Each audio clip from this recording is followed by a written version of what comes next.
ঝিনাইদহে নাশকতার মামলায় UP chairman গ্রেফতার। সুলতান আল এনামের ভিডিও চিত্রে দেখুন বিস্তারিত।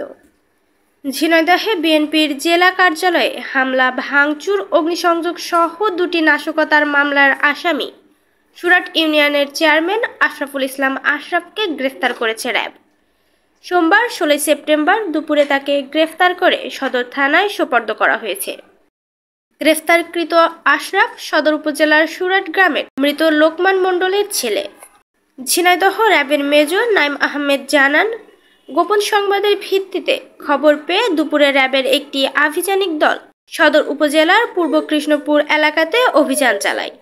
অভিযানে তাদের উপস্থিতি টের পেয়ে সুরাট ইউনিয়নের চেয়ারম্যান আশরাফ হোসেন পালিয়ে যাওয়ার চেষ্টাকালে তাকে গ্রেফতার করে। র্যাব আরও জানায়, গত 4 আগস্ট বিএনপির দলীয় কার্যালয় ও জেলা বিএনপির সভাপতি এম মজিদের বাড়িতে অগ্নিসংযোগ, ভাঙচুর ও হামলার সঙ্গে জড়িত থাকার ঘটনায় সদর থানাতে দুটি নাশকতার মামলার এজাহারভুক্ত আসামি ছিল। সে কারণে তাকে গ্রেফতার করে সদর থানা পুলিশের কাছে হস্তান্তর করা হয়েছে।